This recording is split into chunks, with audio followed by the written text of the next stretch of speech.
अभिजित, तुझं वेधच्या या व्यासपीठावरती खूप खूप स्वागत. तुझं मुळातलं गाव कुठलं? माझं गाव शिरूर म्हणून आहे, म्हणजे रांजणगाव गणपती जे आहे तिथनं जवळ जवळ आहे, म्हणजे पुणे जिल्ह्यामध्ये. पुणे जिल्ह्याला. तिथे तुझा जन्म झाला. बरोबर. लहानपण कसं होतं? ॲक्च्युली जन्म खोपोलीला झाला माझा इथे. तर तिथे वडील आणि आई काम करायचे. जन्म खोपोलीला झाल्यानंतर म्हणजे वडील निघून गेले, म्हणजे 4 वर्ष आलेच नाही परत. 4 वर्ष घरात आलेच नाही परत. म्हणजे वडिलांची 2 लग्न झालेली होती. बरं. आणि मग ते जन्म आईने सांगितलं की मग ते आलेच नाही पुन्हा. म्हणजे जरूर त्यावेळेला आई निराधारच होती आई. हां. तर मग मैत्रिणींनी मग तिला शिरूरला आणलं.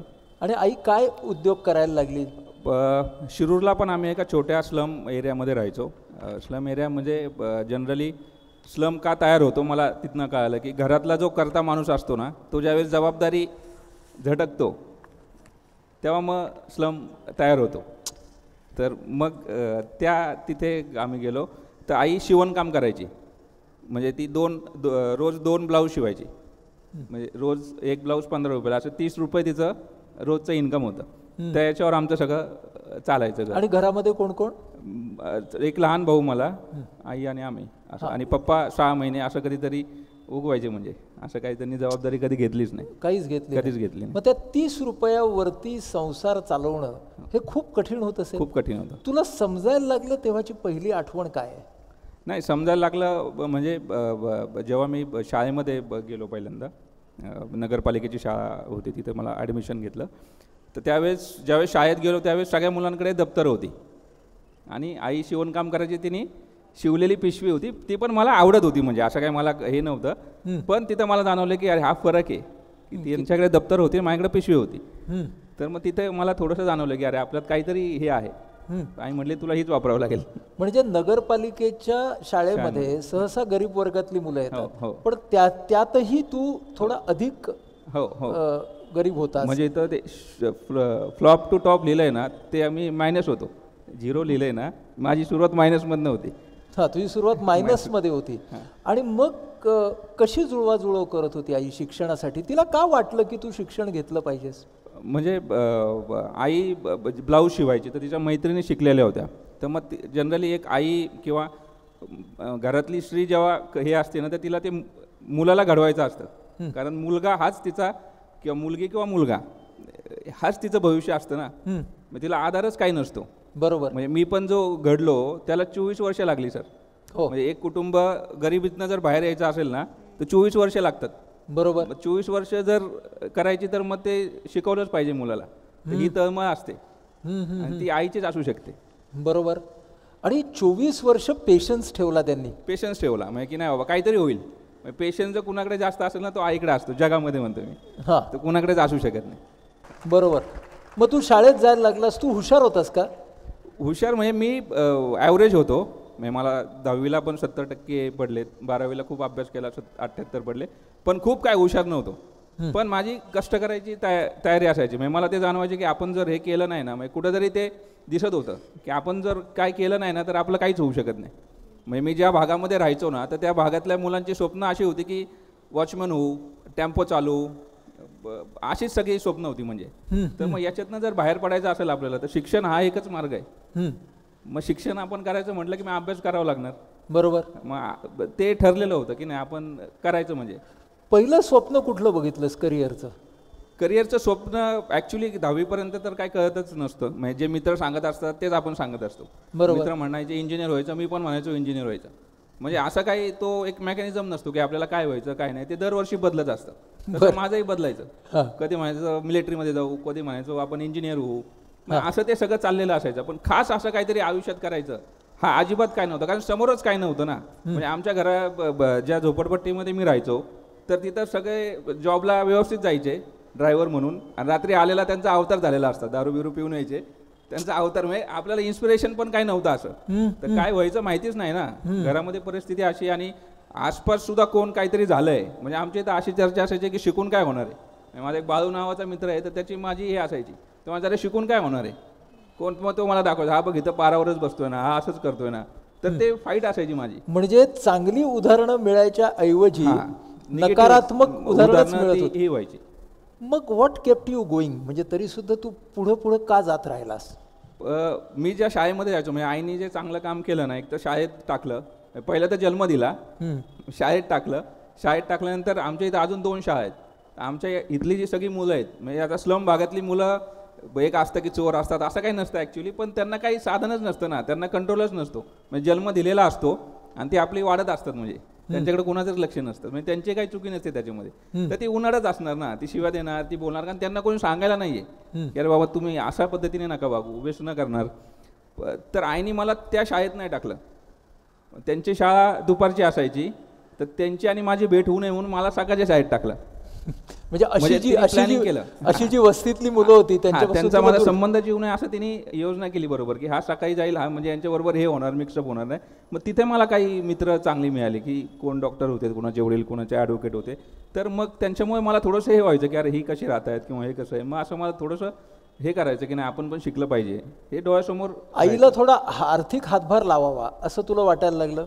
काय झालं की आम्ही सगळे मित्र होतो, म्हणजे पॉकेट किंवा खर्चायला पैसे मिळतात असं काही प्रकारच नव्हता. म्हणजे जे काही रोज मिळतं आहे, जेवण हाच विषय. पण तरीसुद्धा असतो ना, यात्रा येते, पैसे असतात, मग पैसे कसे कमवायचे. मग आम्ही 4थीला म्हणजे वयाच्या 10व्या वर्षी आमच्या इथं वीटभट्टी आहे, तर वीटभट्टीवर आम्ही काम करायला सुरुवात केली. म्हणजे 500 विटा वाहिल्या ना तर 2.5 रुपये मिळायचे.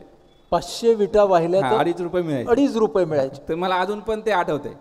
मग आम्ही गरज म्हणून नाही, पण आपल्याला तर घरातनं पैसे, बरं शहरात सारखी परिस्थिती नाही, घरातनं पैसे पण चोरू शकत नाही, कारण घरात पैसेच नाही तर काय चोरणार आपण. म्हणजे काही तो हेच नव्हता ना. मग आम्ही त्याला पर्याय म्हणून काम करायला सुरुवात केली. मग वीटभट्टीवर विटा व्हायला लागलो. मी थोडासा कॅल्क्युलेटिव्ह होतो आधीपासून, तर मी म्हटलं अरे हे काय परवडत नाही, 500 विटा व्हायच्या आणि दिवसभर काय परवडत नाही. आमच्याकडे गोऱ्या म्हणून होता, गोरक्ष नाव होतं त्याचं, त्याचे वडील पेरू विकायचे. तर मी त्याला म्हटलं अरे ते नाना कधी जातात पेरू विकायला, तर माझं 11 वाजता जातात. त्याला म्हटलं आपण सकाळी पेरू विकू 8 ते 11, त्यांची त्यांना सायकल देऊ, 10 रुपये भाडं देऊ त्यांना. तर मग असं पेरू विकायला लागलो आम्ही. तर पेरू विकून आम्हाला 60 रुपये मिळायला लागले तिघांमध्ये. म्हणजे 20-20 मिळायला लागले. हां, म्हणजे 20-20 रुपये मिळायला लागले. ते झालं. मग एकदा सुट्टीमध्ये आम्ही बाहेर गेलो होतो, तर ते रद्दीचं स्टॉल लागलेलं होतं की वह्यांची रद्दी 10 रुपयाला. तर म्हटलं अरे आपण काय करू, गल्लीतली लोक अशी जातात पाणी तापवायला, आपण 5 रुपयाने घेऊ आणि इथनं 10 रुपयाला देऊ. मग रद्दी विकायला लागलो. म्हणजे तू अकाउंटंट होण्याचं शिकायला लागलं होतं. मग आमच्याकडे नंतर केटरिंगचं फॅड निघालं. मग केटरिंगला सुद्धा म्हणजे वाढायचं काम नाही, ताटं उचलायची आणि पाणी द्यायचं हे काम होतं आमच्याकडं. तर तिथं दिवसाला 50 रुपये मिळायचं असं त्यांनी जाहीर केलं की एक दिवस आला तर 50 रुपये आणि खायचं आणि ह्याची व्यवस्था त्यांच्याकडे. तर आम्हाला खूप आनंद आला. मी आईला म्हटलं की हे वेडे झालेत लोक, कारण लग्नांना जेवण पण भारी असतं ना, म्हटलं जेवायला पण देतात चांगलं आणि 50 रुपये पण देतात, 50 रुपये पण देतात, यांना तर काय कळत नाही. तिथं आम्ही सर टॉसवर जायचो.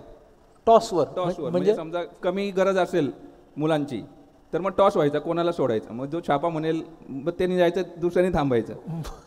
म्हणजे अशी परिस्थिती होती. मग पैसेसाठी स्ट्रगलच होतं, म्हणजे काहीच नाही. आणि हे चालू असताना मग शिक्षण चालू होतं साईड बाय साईड. बरं, हे तू सगळं 10वी पर्यंत हे सगळं करत होतं? 10वी पर्यंत हे सगळं चालू होतं. बरं, 10वीत काय असा बदल घडला? 10वीला 73-74% मार्क पडले आणि मला जायचं होतं सायन्सला जायचं होतं. मग तिथे मला कास्ट हा विषय कळाला की अरे काय विषय, म्हणजे बरोबरचे मित्र काहींना 50% होते, 54 होते, त्यांची नावं लागली होती, काय आपलं नावच लागलेलं नाही.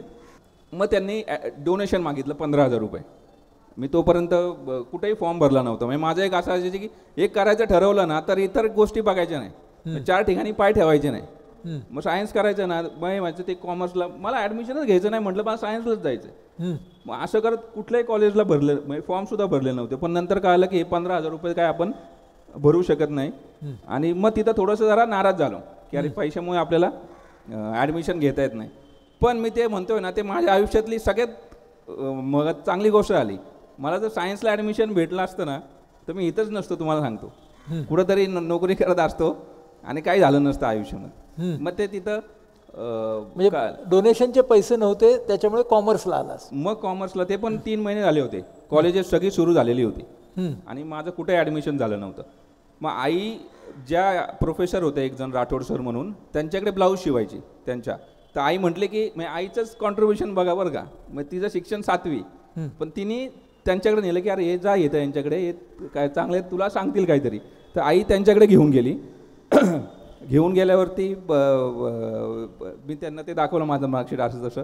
आता जसं असतं ना, इंजिनियर असेल एखादा किंवा त्या इंजिनियरच्या प्रोफेसरकडे नेला असतं तो म्हणला असता तू इंजिनियरच हो, डॉक्टरांकडे नेला असतं तो म्हणला असतं तू डॉक्टरच हो, ॲडव्होकेट म्हणला असतं ॲडव्होकेटच हो. तसे ते कॉमर्सचे होते म्हणून म्हटले तू CAच हो. CAचं काय माहिती नाही, इन्कम 30 रुपये, इन्कम टॅक्स माहिती नाही, CAचं स्पेलिंग माहिती नाही. अख्ख्या तालुक्यामध्ये आमच्या एखादा CA असेल, त्याच्यामुळे तो मित्र असेल किंवा असलं काय ऐकलं होतं, असला काय प्रकार नसेल, पण आयुष्यात कोणीतरी माझ्यावर विश्वास ठेवला होता आणि सांगितलं की हे हो. म्हणजे मला बरेच जण विचारतात ते कसं काय ठरवलं. मी म्हटलं मी ठरवलंच नाही, ठरवलं त्यांनी. त्यांनी माझ्यावर विश्वास टाकला ना. कधी कधी आहे ना ब्लाइंड फेथ आपण ठेवायला पाहिजे. आपल्याला विश्वास नसतो ना आपण हो की नाही, पण 4 लोक जर म्हणत असतील ना की हा तू करू शकतो, मग आपण उडी मारायची. मी ठरवलं सर म्हणतात, कारण की कुणी विचारच नव्हतं ना, हा माणूस म्हणतोय की होईल एवढं एकाच याच्यावर. आणि त्यात तो म्हटला की 7-8 इंजिनियर खिशात टाकू शकशील. मग मित्र इंजिनिअरिंगला गेले होते.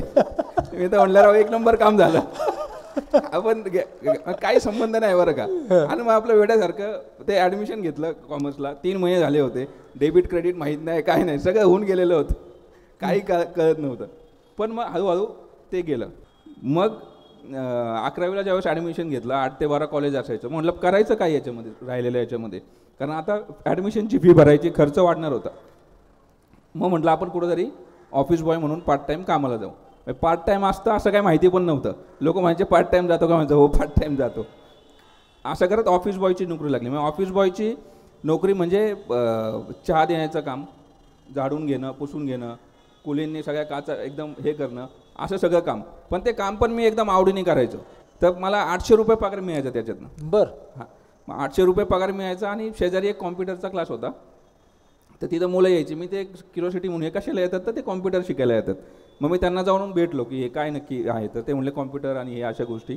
आणि ते लोक म्हणायचे की CA करायचं. मग मी लोकांना विचारत CA करायचं, तर ते लोक मला वेड्यातच काढायची अवतार बघून. हां, मग त्यांना म्हटलं फी किती आहे, ते म्हणलं 3,500 रुपये फी आहे. म्हटलं 3,500 रुपये देऊ शकत नाही, वन टाईम देणार कुठून, म्हटलं माझा पगार एवढा खर्च आहे. तर मी म्हटलं 500 रुपये महिन्याला देईल. व्यवहार झाला, डन झाला. आणि कॉम्प्युटर, हां कॉम्प्युटर. पण ते म्हटलं तुला बॅच काय देऊ शकत नाही मी, कारण तुझा जॉब सुटतो 7 वाजता. म्हटलं काय हरकत नाही. मग मी एकटाच बसायचो, त्यांना जमेल तसं ते मला शिकवायचे.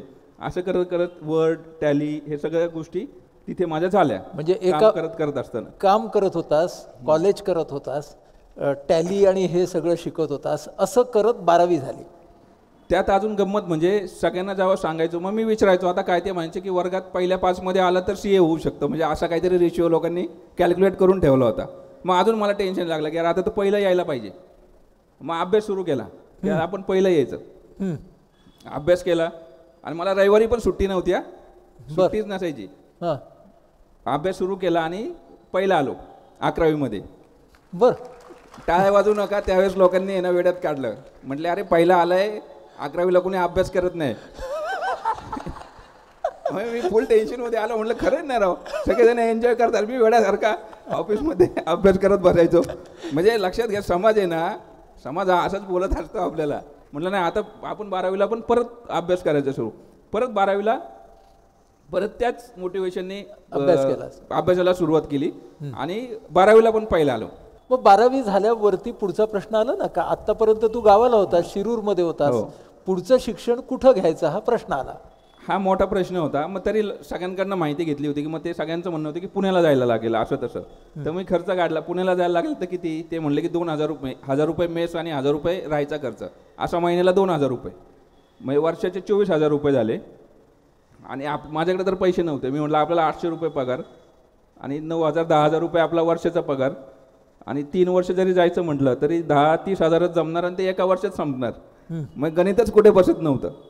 म्हणजे आपण कॅल्क्युलेशन करतो आणि सोडून देतो. मग मी जर सोडलं असतं ना की अरे हे काय बसत नाहीये, आपण सोडून देऊ, मी सोडलं नाही. मी जेवढ्या काही संस्था होत्या, सामाजिक संस्था, सगळ्यांना जाऊन भेटलो. आणि ज्याला मदत पाहिजे असते ना, त्याला कधीच मदत होत नाही. त्याच्यामुळे तुम्हाला पण जर मदत झाली नाही ना तर वाईट वाटून घेऊ नका. तरी मी काय धीर सोडला नव्हता. मग एकाने सांगितलं की माझा एक लांबचा भाऊ आहे, तू त्याला जाऊन भेट, तो तुझं काहीतरी पैशाचं करेल. एक तर आपल्याकडे बघून तर कोण पैसे देणार नव्हतं हे 100% माहिती होतं, पण मार्क चांगले पडले होते म्हणून ते होईल असं कुठंतरी वाटत होतं. तर त्याच्याकडे गेलो आणि तो म्हटला की तू पुण्याला जा आणि काय तुला पैसे लागतात हे लागतात असं सांग आणि मी तुला पैसे देतो. तू पुण्यात पुण्यात आलो, ॲडमिशन झालं, पुण्यामध्ये आलो. आता ह्या सगळ्या याच्यामध्ये पुण्यात आल्यानंतर कॉलेज सगळं ठीक झालं, क्लास सुरू झाला. आत्तापर्यंत 12वी पर्यंत सगळं शिक्षण मराठीत झालं होतं. म्हणजे आमच्याकडं इंग्लिश सुद्धा मराठीतनं शिकवायचे. मॅथमॅटिक्स नाही, काय काय प्रकार नाही. पुण्यात आल्यानंतर त्या रूममध्ये गेलो, ते प्रत्येक जण लगेच अनालिसिस करतो, तुला किती मार्क पडले होते, एवढे पडले होते, इंग्लिश मिडियम होतं का, क्रॉस, हे गणित होतं का, नाही, मग तू CA होणार नाही. त्यांनी पहिल्याच दिवशी सांगितलं. अरे म्हटलं मी सगळं सोडून आलोय. मग निगेटिव्हिटी सुरुवात झाली सर पहिल्याच दिवशी. पण मी सगळे पाठीमागचे पूल तोडून टाकले होते. म्हटलं आपण जर परत शिरूरला गेलो तर लोक इज्जतच काढतील आपली, म्हणजे म्हणतील बरा कसा हा उड्या मारत होता, आता बरं आला ना परत लाईनवर. तर मी म्हटलं आपण तर काय जायचं नाही.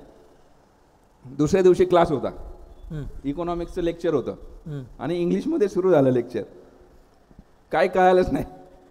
तिथं माझ्या लक्षात आलं की आता काय मुकाबला एकदम कठीण आहे, वाटतं तेवढं सोपं नाही. आपण ज्या पद्धतीने आलो मला ते क्लिक झालं त्याच दिवशी. म्हटलं आपल्याला आता, आणि मी एक ध्येयाशी युद्ध चालू होतं माझं, तो जिंकतो का मी जिंकणार आहे ते.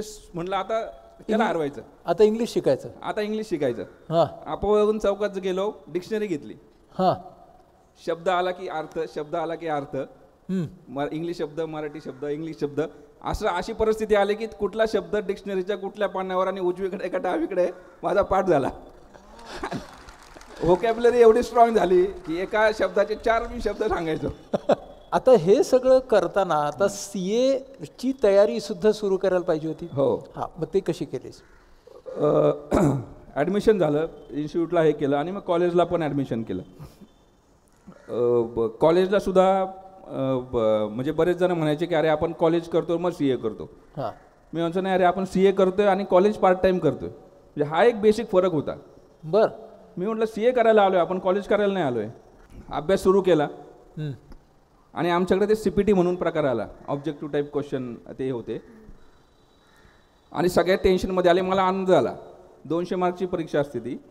मी म्हटलं आता तर 4 ऑप्शन आहे, उत्तर 4च्या काय बाहेर जाणार नाही. लेखी जर असतं ना तर भलतंच लिहून आलो असतो. मग तू CA एंट्रन्स दिली एंट्रन्स आणि खूप अभ्यास केला, म्हणजे प्रचंड अभ्यास केला. म्हणजे बाकीची मुलं म्हणायची अरे तुला काय वेळ लागलाय का, पिक्चरला चल हे करायला. म्हटलं मी जाऊ शकत नाही. 10-10, 12-12 तास चहा सुद्धा प्यायचो नाही मी, 5 रुपये वाचायचे. पण त्या परीक्षेमध्ये मला 154 मार्क पडले 200 पैकी आणि ऑल इंडिया रँक क्लोज झाला होता 157ला. मग मला आनंद आला. पण बाहेर आलो, आम्ही सगळ्यांना काय म्हटले तू टीका मारून पास झालाय परत म्हणजे, आणि मला अनुभव होता तेव्हाचा. म्हणजे जे सिनियर होते ना, काय अर्थ आहे तुम्हाला, बाय फ्लूक झाला असेल काय, म्हणजे परत ते सुरू. आणि मला तेव्हाचा अनुभव होता की तेव्हाही लोक आपल्याला अशीच म्हटली होती आणि म्हटलं सत्य परिस्थिती असेल ना, असं होऊ शकतं. मग म्हटले सेकंड इयरची एक्झाम सेकंड इयरला सुरू झालं. आता मग त्याला आर्टिकलशिप करायला लागते CNकडे. आपला एक पण CA ओळखीचा नाही, काय संबंध नाही. मग आपल्या वेळेसारखं आम्ही जिथं CAची पाठी दिसायची तिथे जायचो. आम्हाला आर्टिकलशिपला घेता का, अवतार बघून समजून घ्यायचो आम्ही, काय आपल्याला इथं घेत नाही. मग कोणी घेतले शेवटी? ते RB चव्हाण म्हणून होते, ते माझा सुशील दादा म्हणून मित्र होता, तर त्यांनी तिथं पाठवलं. दरम्यानच्या काळात मला जी काही मदत येत होती शिरूरवरनं ती बंद झाली. बरं. ज्या भावानी मदत केली काहीतरी प्रॉब्लेम झाले आणि मला येणारे पैसे बंद झाले आणि मी घरी गेलो. घरी वडिलांचं नेहमीप्रमाणे दुर्लक्ष होतं.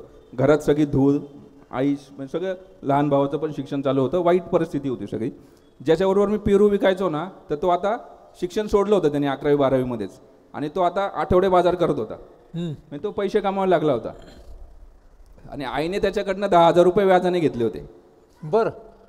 मग तिथं तर माझं डोकंच फिरलं. मी म्हटलं आता हे CA BA आपण सोडून देऊ, आपली लायकीच नाही ना. म्हणजे जो मित्र शिकलेला नाही त्याच्याकडनं जर पैसे घ्यायला लागत असतील तर शिक्षणाला महत्त्व काय, असं पहिल्यांदा वाटलं तुला? पहिल्यांदा वाटलं सर. म्हणजे तेव्हा म्हटलं म्हणजे मग ते एक हे होतं ना की ज्याच्याकडे ते विद्या असते त्याला पैसे कधीच साथ देत नाही असं काहीतरी आहे. तर ते मला जाणवलं तिथं की म्हटलं अरे मग हे असं काम केलेलं बरं ना. चिडून परत पुण्यात आलो. मग म्हटलं आता काहीतरी काम करायला लागेल. मग तिथं पण मी ऑप्शन काढले, आपण एक तर वॉचमन होऊ, म्हणजे अभ्यास करायला मिळेल ना रात्री, पगार पण मिळेल, अभ्यास करायला पण मिळेल, रिक्षा चालू, काहीतरी काम तर करायला लागणार आहे, कारण आईला पैसे पाठवायला लागणार आहेत. नाही तर ते काही गणित चालणार नाही. भावाचं पण शिक्षण होतं. मग आम्ही जिथं आर्टिकलशिप करत होतो तिथं एक निखिल कन्स्ट्रक्शन म्हणून त्यांचं अकाउंटिंग त्यांच्याकडे होतं. त्यांनी ॲज अ 2 तास संध्याकाळी येऊन म्हटलं तू माझ्या इथं काम कर, मी तुला 5,000 रुपये पगार देतो. मी तर म्हटलं 5,000 म्हणजे माझं काम झालं, म्हणजे माझा 2-2,500 रुपये खर्च, आईला 2-2,500 रुपये पाठवता येतील. म्हणजे तेव्हा मी लोकांना घरनं पैसे यायचे मुलांना, मी इकडनं आईला पैसे पाठवायचो. आणि अजून कठीण परिस्थिती सुरुवात झाली होती, कारण CAची सेकंड इयरची एक्झाम पास करणं ऑल टुगेदर वेगळं चॅलेंज होतं. परत तिथं मी 16 तास हे जॉब, क्लास आणि हे सगळं करत, हे सगळं माझी हेल्थ एकदम वीक झाली होती तेव्हा, पण खूप अभ्यास केला. आणि ती एक्झामसुद्धा फर्स्ट अटेम्प्टमध्ये बोथ ग्रुप पास झालो. CA फायनलला गेलो. CA फायनलला गेल्यानंतर जराशी डोक्यात हवा गेली. म्हणजे जिथं अख्खं जग 3-4% रिझल्ट असतो आणि आता आपण शेवटच्या टप्प्यात आहे. मग यश दिसत होतं जर समोर, शिखर दिसत होतं. शिखर दिसत होतं की आता जसं एव्हरेस्टला असतं ना, आता काय एव्हरेस्ट आलंय, मग मी आता मिरवणार एव्हरेस्टवर जाऊन आलो, समोर असतं ना, तसं माझ्या समोर होतं. थोडंसं माझं कॅज्युअलिटी आली. फर्स्ट अटेम्प्टला फेल झालो. आयुष्यात पहिल्यांदा फेल्युअर टेस्ट केलं होतं. आजपर्यंत फेल्युअर हा विषयच नव्हता ना कधीच. मग तो देतो आपल्याला की तू खूप हवेत गेलाय ना, तुला आता तुझा जागा दाखवायला पाहिजे. मला त्या एका क्षणात सगळं कळालं की अरे यश आहे ना, डोक्यात नाही गेलं पाहिजे. म्हणजे आता मुलांना 100%, 98% पडतात ना, नथिंग फेल्स लाईक सक्सेस म्हणतात. यशासारखं दुसरं फेल्युअरच नाही. आणि परत जसं मी आधीचा होतो तसा झालो. म्हटलं आपण आता त्या याच्यात जर गेलो नाही, तो अभिजित परत रुजवायला लागेल. मग माझ्या पण आयुष्यात तशा परत परिस्थिती आल्या तर मला तोच अभिजित रुजवावा लागेल. म्हणजे ती एक मानसिक स्थिती असते ॲक्च्युली, ती आपल्याला परत ते पांघरून घालावं लागतं. मग तो सदरा चढवला परत आणि अभ्यास केला आणि ते पण त्या बोथ ग्रुप झालो एकाच वेळेस बोथ ग्रुप. वयाच्या 22व्या वर्षी CA झालो. दरम्यानच्या काळामध्ये जिथे तू 2 तास कामाला सुरुवात केली होतीस, तिथंच मग त्या मंडळींनी तुला सांगितलं की तू आता आमच्याकडे नोकरीला ये म्हणून. मग माझं एक होतं की आपण म्हणजे मी ग्रॅटिट्यूड खूप असतं. म्हणजे कोणी जर आपल्याला मदत केली ना, तर आपण त्याला रिपेच करायला पाहिजे. पैशात मी सगळ्यांना रिपे केलं, पण या सगळ्यांना मी कसं रिपे करणार ना. पैसे दिले, मग तो व्यवहार झाला. मग म्हटलं आपण तुमच्याबरोबरच काम करतो ना. आणि या कंपनीचा हा CFO झाला. म्हणजे जिथं तो 2 तासाचं काम करत होता त्याचा चीफ फायनान्शियल ऑफिसर. कंपनीचा 150 कोटी टर्नओव्हर आहे आणि 50-100 लोक काम करायचे माझ्या हाताखाली तिथे. त्यामुळे तो एका 150 कोटी टर्नओव्हरच्या कंपनीचा CFO झाला. थोडंसं या सगळ्या कालखंडामध्ये तुझ्या वैयक्तिक आयुष्यामध्ये एक चांगली गोष्ट घडली. ॲक्च्युली काय आलं, दरम्यानच्या CA फायनलचं असताना ना, मी एका मुलीच्या प्रेमात पडलो. म्हणजे आत्ताची जी माझी बायको आहे तिच्या आधीचं सांगतोय. तिच्या आधी एका मुलीच्या प्रेमात पडलो आणि प्रेमात प्रचंड पडलो. पण प्रांजल जी माझी बायको, आम्ही आर्टिकलशिपला एकत्र होतो. तर तिला मी सांगायचो आहे, अच्छा हां हे असं असं चालू आहे आणि हे असं. मग ती काय मला भाव देत नव्हती. मग तिला म्हटलं की अरे ती काय मला भाव देत नाही आहे असं तसं, आणि ते सोडून दिला तो विषय. मग प्रांजल आणि आम्ही कंटिन्यू बरोबर असायचो, मग बरोबर फिरायचो आणि असं तसं करत. मग असं करता करता मला लक्षात आलं की प्रांजल आपल्याकडे, तिला मी आवडतोय. मग म्हटलं उगाच आपण कुणाच्या जी व्यक्ती हे देत नाही तिच्या मागं पळण्यापेक्षा जे आपल्यावर प्रेम करते ना तिच्यावर प्रेम केलं पाहिजे. मग तिने मला डायरेक्ट विचारलं, तू लग्न करणार का माझ्याशी? पण तिच्या आणि तुझ्या एकंदर परिस्थितीमध्ये खूप प्रचंड फरक होता. तो जरा सांग. हा, तो खूप फरक होता. म्हणजे ॲक्च्युली ते कोकणातले, मग आणि आम्ही इथले, मग ते घाटी आम्ही असं त्यांच्या भाषेमध्ये, आणि ते कोकणातले, म्हणजे असं तो फरक होता. आर्थिक सामाजिक आणि आर्थिक तर खूप होता. म्हणजे सासू सासरे आणि ते सगळे हे चांगल्या ठिकाणी नोकरीला, वेल स्टेटल, म्हणजे पैसा कधी त्यांच्यासाठी काही मॅटर नव्हता. तरी सुद्धा ती तुझ्या प्रेमात कशी पडली? प्रेम हे ना परिस्थिती बघून होतच नाही, आणि तसं जर होत असेल ना तर ते प्रेमच तो प्रेमच नाही आणि तो स्वार्थ आहे. बरोबर. तुम्ही त्या व्यक्तीच्या स्वभावाच्या प्रेमात पडला पाहिजे. ती जी पडली ती पडली आणि पडलो. तूही पडलास. हा पण मग त्यानं कन्व्हिन्स कसं केलंस? मग याच्यामध्ये मग तिची बहीण पण तेजल CA आहे, प्रांजलची मोठी बहीण सुद्धा, तर त्या दोघी CE करायला पुण्यात आलेल्या होत्या. तर घरच्यांना कन्व्हिन्स करण्यापेक्षा तिला कन्व्हिन्स करणं खूप हे होतं, सॉफ्ट. आणि ज्यावेळेस मी CA झालो ना त्यावेळेस सगळी लोक माझ्या मागे आली, स्थळ घेऊन यायला लागली. तुला बंगला देतो, तुला गाडी देतो, मोठं लग्न करू आपण. म्हणजे जो समाज मला कधी हे करत नव्हता तो आता सगळा मागे उभा राहायला लागला. पत्रिकेमध्ये नाव अमुक अमुक आणि हे म्हणजे असं सगळं फेम ते द्यायला लागले सगळे लोक. मग मी तिला विचारलं की हे बघ असं सगळं घडतंय तर तुला घरी विचारावं लागेल तरच ते होऊ शकतं. आणि घरी विचारायचं असेल तर तेजलला सांगू नकोस. तेजलला सांगितलं तर ती नकार दे. बरं. कारण की तिने बघितलं होतं की आम्ही त्या गावाकडनं आलेलो आणि ते तिचंही काही हे नव्हतं. मी म्हटलं तिला सांगायचं नाही, आई वडिलांना सांगा ती, आणि त्यांनाही सांग तिला विचारू नको. तिचं मत घेणार असेल तर आत्ताच नकार येईल हे सांगतो तू. तर अशी स्ट्रॅटेजी केली. आणि मग म्हटलं तू सांग. मग चिपळूणला मी गेलो पुण्यावरून. सगळे मित्र म्हणायला लागले अरे तू कुणाला ओळखत नाही, तुला काय मारतील, हे करतील ते करतील. म्हटलं असं काय होत नाही, हे काय पिक्चर नाही आहे. म्हटलं आपला हेतू जर शुद्ध असेल ना आपण आपलं मत मांडलं पाहिजे. मी म्हटलं काय होईल, फार तर फार नाही म्हणतील, याच्या पलीकडे काय होणार आहे, एक नाही म्हणतील जाऊन येऊ आपण ना. बसलो मस्त, गेलो चिपळूणला. सकाळी मग तिचे पप्पा आणि ती घ्यायला आली मला. मी लॉजवर राहिलो होतो तेव्हा. आणि गेलो मी. आणि मी एक होतं की जे काय असेल ते आपलं सत्य परिस्थिती सांगायची, उगाच काहीतरी लपून ठेवायचं हे करायचं. आयुष्य म्हणजे असं आहे ना, पुस्तक पाहिजे ओपन, सगळं तसं ओपन होतं. घरी गेलो, त्यांनी मस्त उपीट केलं होतं, वरती खोबरं बिबरं घालून असं मस्त उपीट केलं होतं. मी उपीट खाता खाता ते सगळं सांगितलं असं असं आहे, जे काय सगळं ते सांगितलं. तेव्हा माझ्याकडे घर नव्हतं, काही नव्हतं. नुकतंच CA झालेलो होतो मी. म्हणजे नुसतं काय CA झालं म्हणजे काय नाही, काम करायला पाहिजे ना, पैसे मिळायचे असतील तर. बरोबर. पण समोर मला पहिल्या 5-10 मिनिटात वाटलं की हे कन्व्हिन्स झालेले आहेत. आणि ते त्या दिवशीच ठरलं लग्नाचं. ते लग्न ठरलं म्हणजे अशा प्रकारे अजून एक टप्पा आयुष्यातला पार झाला. तुला पाहिजे ते मिळालं होतं. म्हणजे ते शिखर तू पार केलं होतंस. वयाच्या 22व्या वर्षी CA झाला होतास, पत्नी आली होती, ते नोकरी लागली होती, सगळं झालं होतं.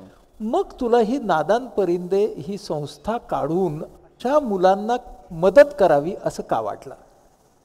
ज्यावेळेस मी CA झालो आणि परत आमच्या कामाटीपुरा म्हणून हे आहे स्लम एरियाचं नाव आहे, मी परत ज्यावेळेस तिथे गेलो तर तिथे काय परिस्थिती बदललेली नव्हती. म्हणजे सगळं आहे तसंच होतं. दारू पिणं चालू होतं लोकांचं, मुलांचं म्हणजे मारहाण चालू होती, शिव्या देणं चालू होतं, सगळे तसेच होते. मग ते मला कुठंतरी ते पचत नव्हतं. आणि म्हटलं मग आता ह्या मुलांसाठी स्लम भागातले, आणि कारण हा मी जो अभिजित आहे ना, आज 22-25% सगळी पॉप्युलेशन स्लम आणि ह्या भागामध्ये राहते. माझ्यापेक्षा तरी कितीतरी अभिजित असतील, त्यांची अजून खडतर परिस्थिती असेल, कदाचित माझ्यापेक्षा खूप टॅलेंट असेल त्यांच्यामध्ये, 100% सांगतो. आणि मी सांगतो मी होऊ शकतो ना, तर तुम्ही सगळे होऊ शकता. तर त्या मुलांपर्यंत आपण पोहोचलं पाहिजे. अजून 100 अभिजित कसे घडवता येतील, 1000 अभिजित कसे घडवता येतील, याच्यासाठी काम. म्हणून मग नादान परिंदे नावाची संस्था स्थापन केली. नादान परिंदेचा अर्थ जो आहे तो ज्याचं कोणी नाही त्याच्यासाठी.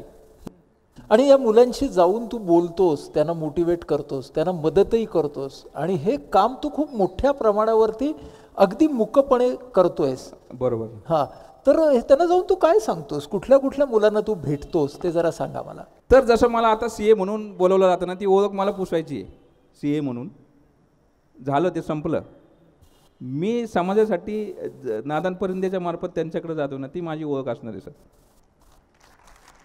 म्हणजे CA हा झाला विषय, म्हणजे विषय झाला. हां, तर ते पुढच्या वेळेस हां, तर मी ते काम केलं ना, तर मी काहीतरी केलं, हे पर्सनल झालं. तर मग हे केलं. मी काय करू शकतो, मी काय खूप माझ्याकडे पैसे आहेत असं नाही आहे. मी काय करू शकतो, मुलांना मोटिवेट करू शकतो. कारण मी बऱ्याच ठिकाणी जायचो ना, त्या मुलांना वाटायचं की आमच्या घरात कोणी झालं नाही, मी कसं होईल, माझी आई तर धुणे भांडे करते, मग असंच होतं, माझे वडील तर ड्रायव्हर आहे, तर मी कसं काय पुढे जाऊ शकतो. तर मला ते लक्षात आलं की नाही, अरे हे सायकोलॉजी बदलायला पाहिजे. मग मी मुलांना जाऊन सांगायला लागलो. म्हणजे आतापर्यंत 9-10 हजार मुलांना सर मी मार्गदर्शन केलंय की तुम्ही कुठल्या गोष्टी हे करा. आणि खूप मला आधी वेळ मिळायचा नाही, पण आता खूप मोठ्या प्रमाणावर ते काम होईल. मग मनोज आंबिके सर जे त्यांच्याशी बसलो, डिस्कस केलं. ते म्हणले हे कुठंतरी पुस्तक रूपामध्ये यायला हवं, जेणेकरून ते टिकेल आणि ते मुलांपर्यंत पोहोचेल. मग ते 1.5 वर्षापूर्वी पुस्तकाचं ठरलं. पुस्तक प्रकाशित झालं. म्हणजे ते पुस्तक काय असतं हे मला माहिती नव्हतं. मी 12वी नंतर पुस्तक हे झालं. आणि म्हणजे वयाच्या या 29-28व्या वर्षी आपल्यावर कोणीतरी पुस्तक लिहावं हेच माझ्यासाठी खूप मोठं होतं. ते पुस्तकामुळे मुलांमध्ये 100% आणि पालकांमध्ये पण बदल घडणार. त्यामुळे ते वाचावं सगळ्यांनी, जे एकदम मार्गदर्शक ठरेल म्हणजे मुलांसाठी. त्यामुळे आता तू ह्या सगळ्या कामाला तू सुरुवात केली या सगळ्यामध्ये. याच्यामध्ये मी एक संस्थेचं हे केलंय की मी पैसे आर्थिक मदत कुणालाच करणार नाही.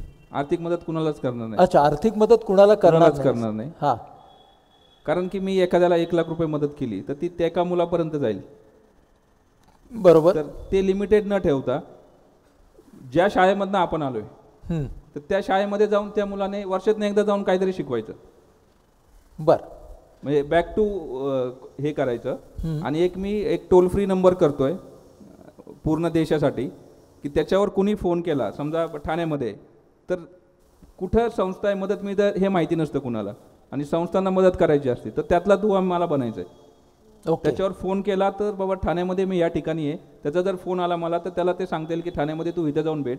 काही संस्था पैसे देत आहेत, काही राहायची सोय करतायत, अशा वेगवेगळ्या प्रत्येकाच्या हे आहे. तर मला त्या याचा ब्रिज बनायचं आहे. ओके. आणि ते सुखकर करायचं आहे सगळ्यांसाठी. वा. या सगळ्यामध्ये तुला आता तुझ्या पत्नीचा खूप जास्त पाठिंबा आहे, त्याच्याबद्दल जरा आम्हाला सांग. प्रांजल म्हणजे तिचा ब्लाइंड फेथ आहे माझ्यावरती. तीच नाही, माझे सासू सासरे, माझे साडू, तेजल, आई, ह्या सगळ्या लोकांचा मी जे काही म्हणेल, म्हणजे समजा मी हे सांगितलं ते म्हणले आता याला काहीतरी वेळ लागले परत, म्हणजे आता सगळं सेटल झालंय ना, म्हणजे की बाबा आता व्यवस्थित हे करावं, लाईफ एन्जॉय करावी. आत्ताच तू थोडा अनसेटल करणारा निर्णय घेतलाय, त्याच्याबद्दल सांगा. ज्या कंपनीमध्ये होतो तर मला ह्या सगळ्या गोष्टींसाठी वेळ कमी मिळायचा. तर मग मी आत्ताच मागच्या महिन्यामध्ये माझी स्वतःचीच फॉर्म केली आहे, AB Thorat and company chartered accountants म्हणून, ज्याच्यामध्ये मग मला मुलांना खूप संधी देता येईल, मला नादांपर्यंत त्याचं काम करता येईल आणि एक मला स्पेस माझा मिळेल. तर तो खूप एक स्वतःला अनसेटल करून घेतलं आहे आणि ते कदाचित खूप मोठं काम होईल सर पुढे. ते कदाचित खूप मोठं काम होईल पुढे. तुझी शिखराची व्याख्या बदलत जाणार आहे पुढे पुढे, हो नाही का? आत्ता तू एका ठिकाणी आहेस, तू पुढे पुढे पुढे पुढे जात राहणार आहेस.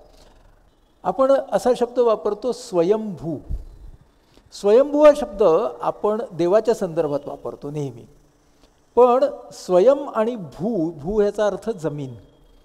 तर जो मातीतून जमिनीतून स्वतः वर आलेला आहे तो खऱ्या अर्थानं स्वयंभू आहे. तो देव आहे का नाही ही गोष्ट नाही महत्त्वाची, आपण जनरली तो देवासाठी वापरतो. तर स्वयंभू हा शब्द मला तुला लावावाच वाटतोय आज. थँक्यू. कारण या सगळ्या प्रवासाच्या मध्ये ना, या मुलानं खूप वाचलं असं नाही आहे, याला खूप मेंटॉर मिळाले असं नाही आहे. त्याचा प्रत्येक अनुभव हा त्याचा शिक्षक बनला आणि प्रत्येक अनुभव तो वापरत वापरत वापरत गेला. ही जी दृष्टी आहे ना, म्हणजे विंदा करंदीकरांनी एका कवितेमध्ये असं म्हटलेलं आहे की गुरुच्या शिवाय जी विद्या मिळते ती.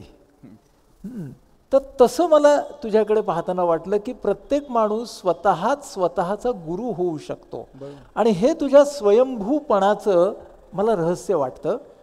दुसरी गोष्ट मला अशी भिडली आणि जी तुझ्या बाबतीत तुझ्याशी गप्पा मारताना मला नेहमी आवडते की मी काहीतरी केलं नावाचा सदरा, नावाचं पांघरुण, तुझे शब्द वापरायचे तर तू कधीच घालत नाहीस. तू इतक्या सरळपणे, आरसपानी, निर्मळपणे तुझे अनुभव सांगत जातोस की त्याच्यामुळेच ते अस्सल होतात. त्यामुळे हा जो तुझ्याकडचा वृत्तीचा प्रामाणिकपणा आहे हा सुद्धा तुझ्या स्वयंभूपणाला खूप सुरेख असा आकार देतोय. आणि स्वतःच्या पलीकडे पाहणं हे मला वाटतं तू आज ज्या वयोगटामध्ये आहेस त्या वयोगटामध्ये मोठ्या प्रमाणात होतंय हे मला खूप आशादायी वाटतं. बऱ्याच वेळेला काही जण हे स्वतःच्या यशामध्येच मग्न होतात आणि ते त्यांच्या वैयक्तिक शिखरालाच शिखर समजतात. पण वैयक्तिक शिखराच्या पुढे सामाजिक आणि सांस्कृतिक शिखरांची संपूर्ण मोठी अशी रांग आहे. त्या रांगेला कवेत घेण्याचं सामर्थ्य तुझ्यामध्ये आहे. ते ध्येय तू पकडलं आहेस. आमच्या सगळ्यांच्याकडून तुझ्या ह्या प्रवासासाठी तुला खूप खूप शुभेच्छा. अभिजितला जोरदार टाळ्यांनी आपण दाद देऊया.